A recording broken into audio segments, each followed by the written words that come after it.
Cet adversaire, c'est le monde de la finance. Colonna n'était pas armé, il n'a pas opposé de résistance. C'est bien elle qui a écrit Omar m'a tué. Voici les Rolling Stones. 7h24, c'est l'heure du jour où votre plongée quotidienne dans la boîte à souvenirs d'Europe 1. Bonjour Laure d'Autriche. Bonjour Dimitri, bonjour à tous. Laure, il y a 30 ans, en 1993, on s'inquiétait déjà de la santé de notre système de retraite par répartition.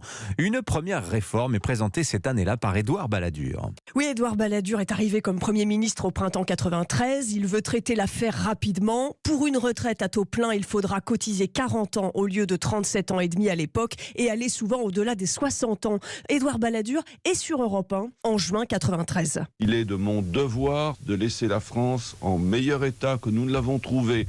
Et je trouve qu'on devrait savoir gré au gouvernement de prendre pour la première fois depuis longtemps des décisions courageuses. La retraite n'est plus calculée sur les 10 meilleures années, mais sur les 25 meilleures années d'activité, ce qui aboutit globalement à une baisse des pensions puisqu'on mélange davantage les bonnes et les mauvaises années. Le secrétaire général de la CGT, Louis Vianney, se prépare en mai 93 à des temps difficiles. Non seulement la retraite à 60 ans ce sera terminée, mais c'est même la retraite à 65 ans qui va se retrouver mise en cause si l'on veut bénéficier d'une retraite à taux plein.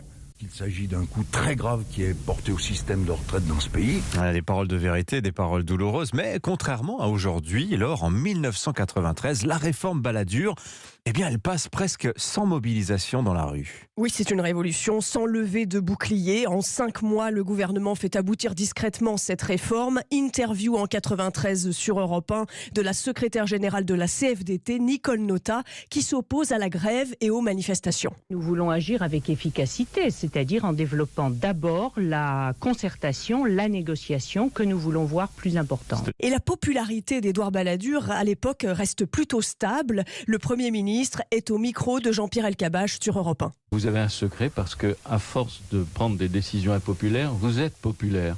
Comment on fait ? Je ne sais pas, peut-être que les Français me créditent de ma sincérité et je suis le premier à prendre ces décisions impopulaires qu'au fond d'eux-mêmes, ils savent bien nécessaires. Certains diront à l'époque qu'il n'y a pas eu de réaction massive des salariés dans la rue parce que les gens qui devaient partir à la retraite en 1995 et 2000 avaient souvent commencé à travailler tôt. Ils avaient déjà travaillé 40 ans et ils ne se sentaient pas concernés par la réforme. Merci beaucoup Laure d'Autriche. Alors, il se trouve qu'Emmanuel Macron a tenté l'argument de la sincérité. Oui, on va demander plus d'efforts aux Français, mais ça passe pas du tout aujourd'hui. Pourquoi ?